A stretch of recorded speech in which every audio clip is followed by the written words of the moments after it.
This presentation involves a close look at the supply chain for Nike, which has been ranked number 10 in Gartner's top 25 supply chains. As the world's largest and most well-known brand for sports footwear, apparel, and equipment, it is essential for Nike to have an effective supply chain. Headquartered in Oregon, the company pulled in a massive $16.2 billion in revenue in the fiscal year of 2014, which makes up about 58.3% of their total revenue. To put this number in perspective, apparel competitor Under Armour only had $3.08 billion in revenue in the same. Looking at the manufacturing aspect of the business, Nike does not own any factories for physical production of its clothing products, but rather outsources the manufacturing duties to third parties because of a calculated cost advantage. In further analysis, its footwear manufacturing is completed by independent contractors that often operate multiple factories.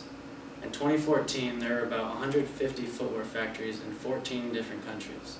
Of these facilities, Vietnam, China, and Indonesia manufactured 43%, 28%, and 25% of Nike's total footwear respectively. The largest single factory accounted for about 5% of this production.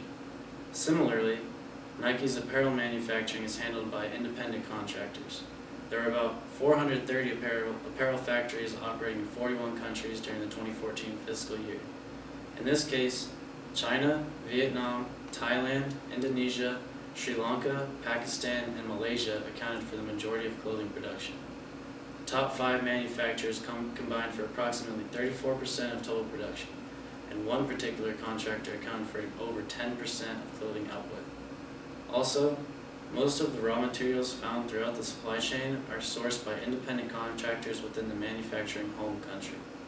Lastly, Nike has license agreements that permit unaffiliated parties to both manufacture and sell under Nike-owned trademarks, specified apparel, digital devices, applications, and other equipment that are engineered for sporting activities. Nike has built a reputation for designing their products in the United States, but they have always manufactured their products overseas due to the significantly lower labor costs.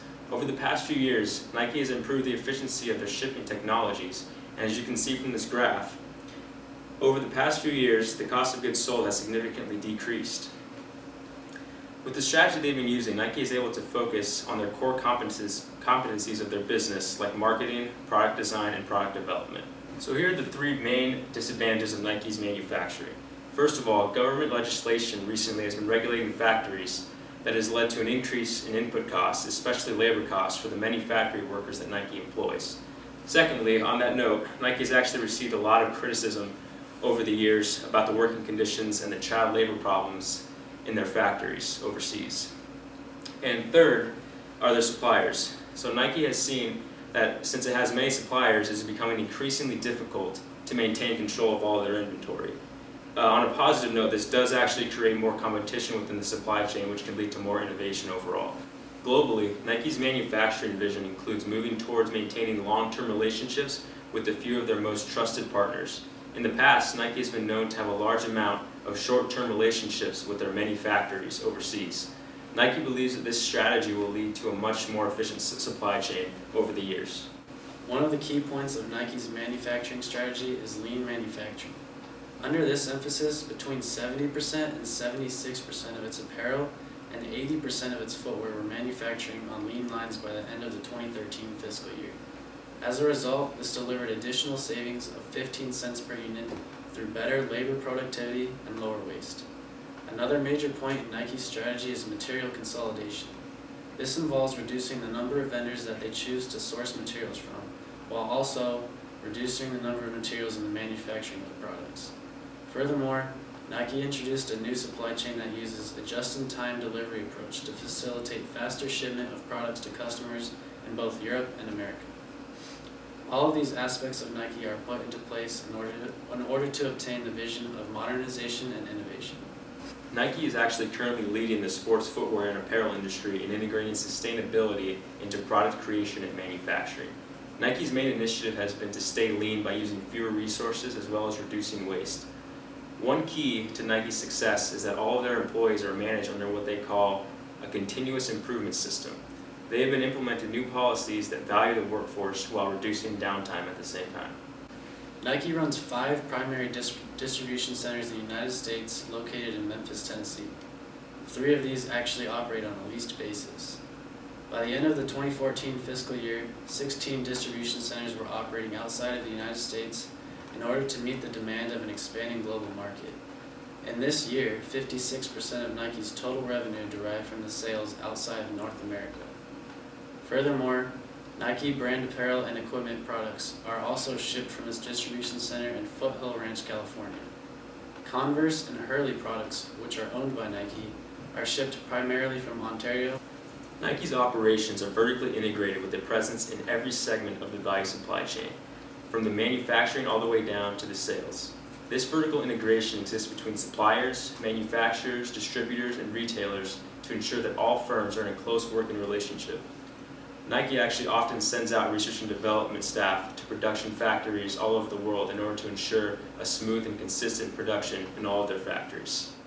To further expand on Nike's lean manufacturing, it's clear that strategy has definitely changed Nike's business for the better.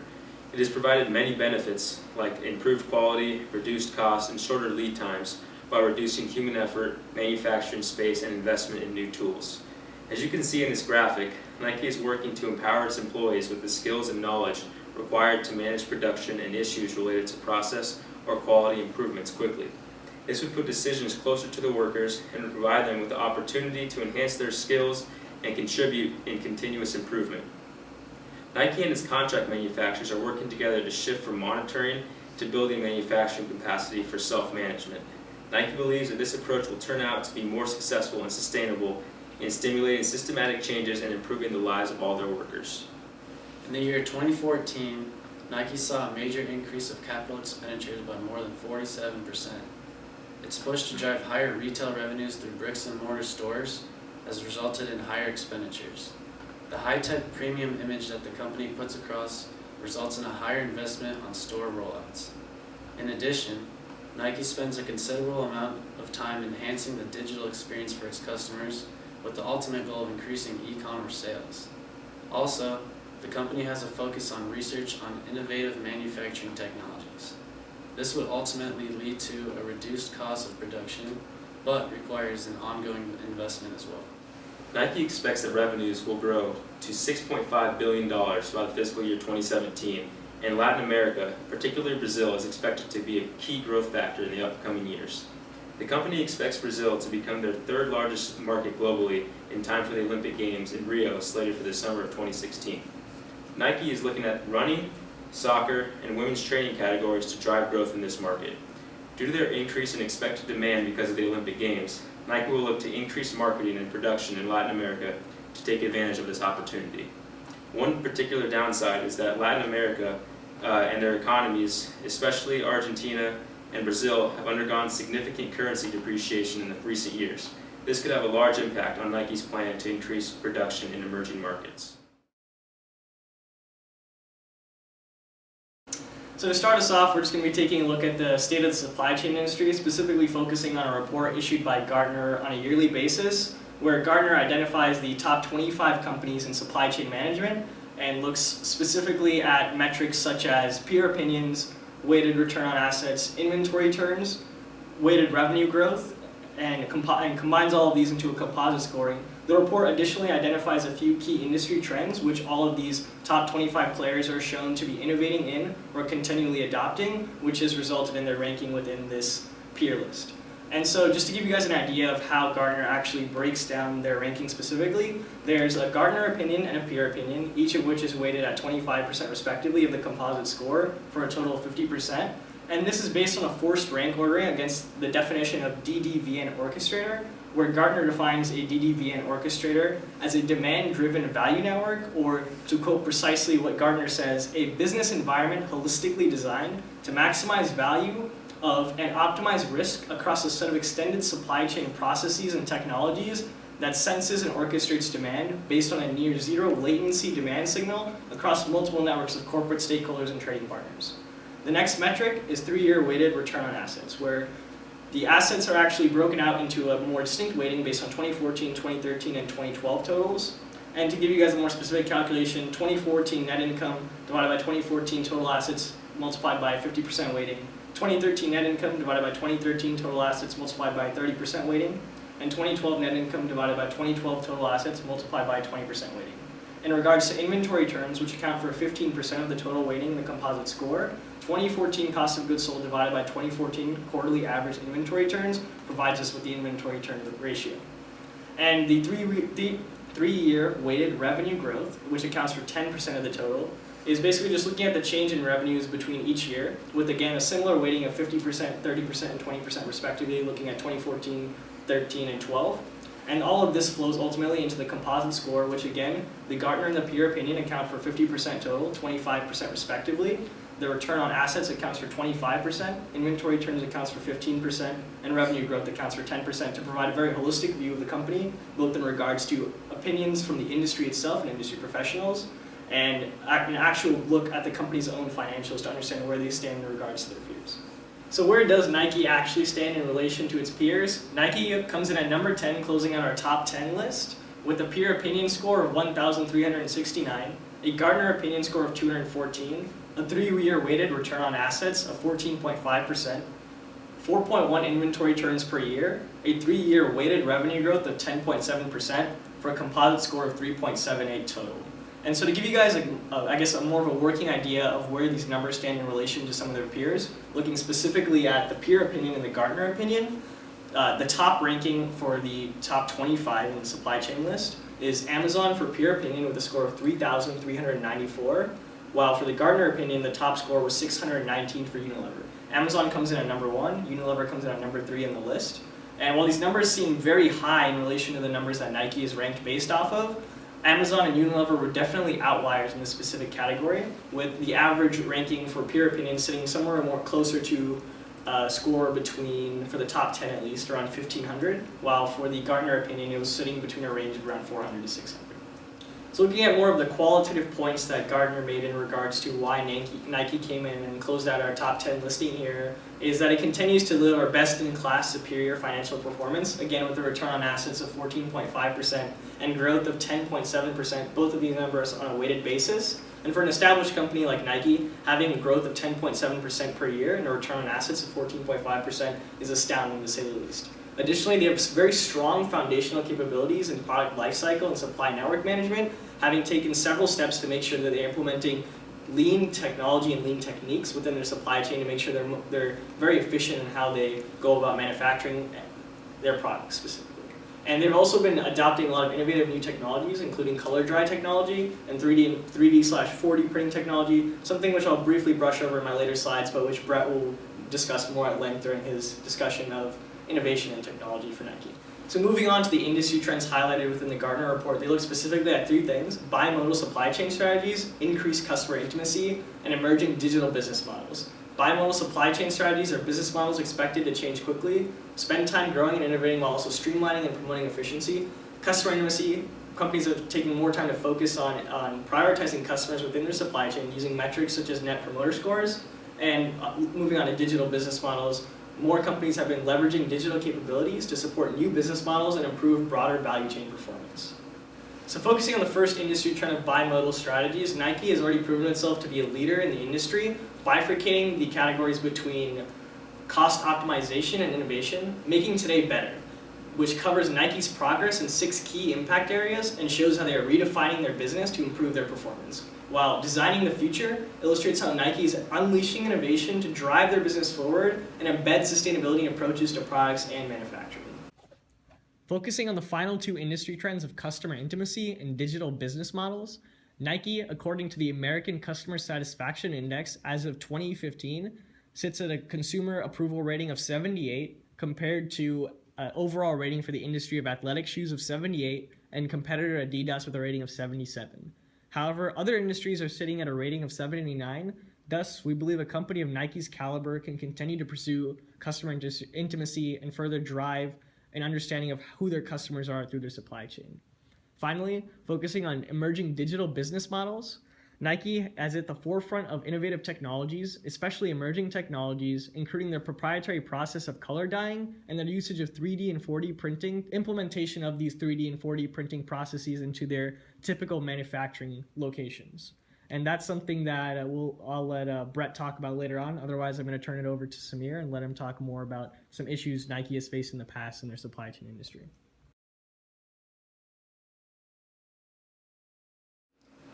Given Nike's brand, they've never really had such a problem with demand. With limited edition shoe releases, you can see lines outside of stores such as this one. But with more mainstream shoes, it seemed like they needed a bit more ability to keep track of their inventory and make sure that they were getting the proper amount of inventory within stores so that people could buy them at the appropriate levels. So in 2001, they decided to implement the i2 software, but unfortunately they had a couple of glitches with the software that caused a lot of negative experiences for them. First of all, they lost over $100 million in sales, and their stock price dropped by about 20%. Given that it was about a $20 billion company, the CEO, Phil Knight, said that this was just a temporary bump in the road, but over the course of 2 years, they had to work really hard in order to actually fix their software glitches, in order to actually gain the benefits from the i2 software. As of about 2003, they were able to actually get the software working in a proper way, such that they're able to have their inventory turnover levels at an appropriate level, and they're also able to actually have good cash flow management from their software.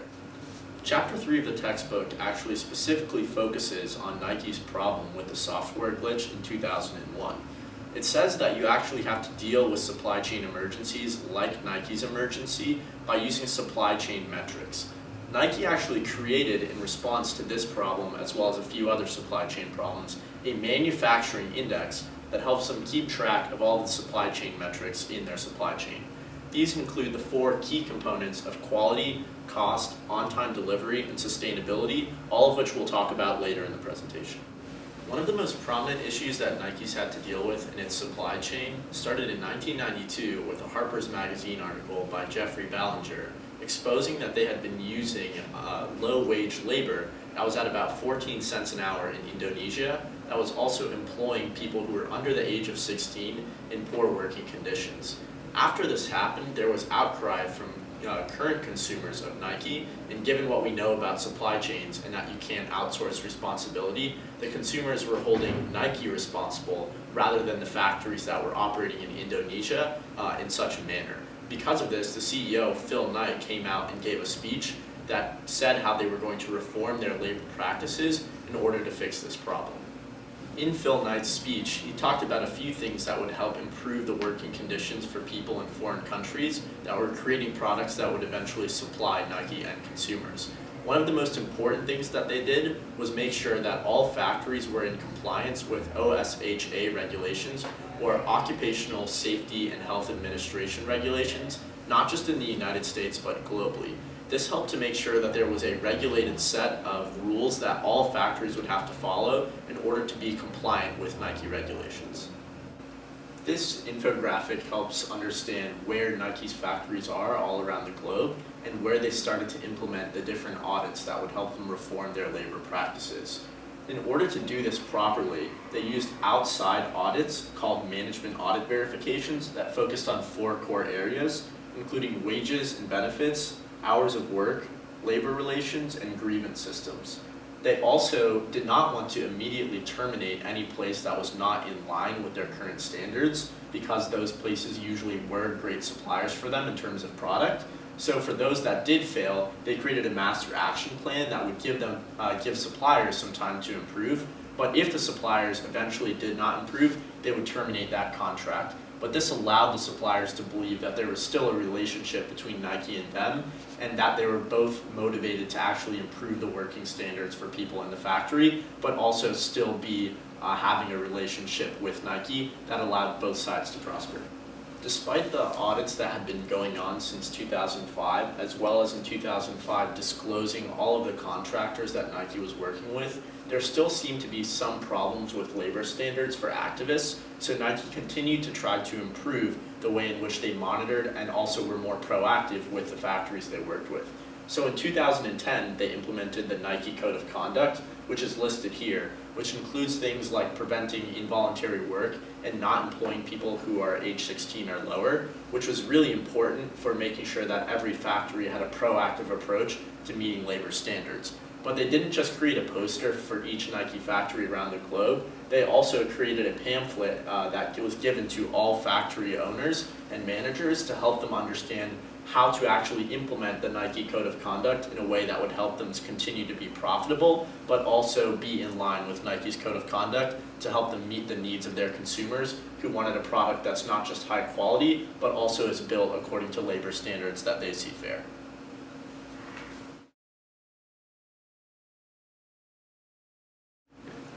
The first technology that Nike has been looking into and considering in its pursuit of greater innovation in its product lines is 4D printing.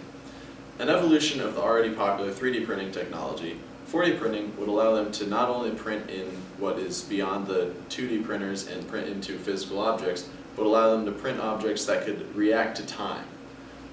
This would allow them to create technology that does not only change its makeup over time, but also in specific situations. On the right here is an idea of something that could be considered. This is a special training shoe that would be used for soccer, where if you were to kick the ball, it would be able to become rigid at the strike point, allowing you to have flexibility while you're running around the field and performing maneuvers, but would allow you to then be able to kick much harder without injuring your foot. This is just one concept of what could be done with the technology of 4D printing. As part of their company-wide realization that they cannot outsource responsibility, Nike has found a newfound commitment to sustainability. Nike has followed through on this commitment by creating concrete measurements of waste and energy uses throughout their supply chain in order to locate and react to changes in sustainability. On the right here we have two of the indices that they have created in this pursuit of this goal. First we have the Nike FSI, or the Footwear Sustainability Index, which rates their different footwear designs as part of a series of metrics. They also have the Apparel Sustainability Index, or ASI, which rates apparel designs based on a similar type of metric. Another index that Nike created in this pursuit of sustainability is the Sourcing and Manufacturing Sustainability Index. This index rates their individual factories on a series of criteria in order to evaluate them for their sustainability. This is important because Nike has completely outsourced their manufacturing, and they have to rate their manufacturing subcontractors in order to effectively determine the sustainability of their supply chain. On the left here you can see a series of levels that they have for rating their suppliers, starting with gold at the top and going all the way down to red based on the amount of things that they're allowed to implement in terms of sustainability and quality. Here is a table summarizing the amount of factories they have in each category. As you can see, as of fiscal year 2013, despite improvements and a trend upwards in the amount of level they're able to obtain, they've only managed to get 1 silver and 0 gold factories. They only had information available through the fiscal year 2013 because of the amount of data they have to process. These metrics tend to lag 2 or 3 years. Another innovation that Nike has created, specifically on the product side, is Flyknit.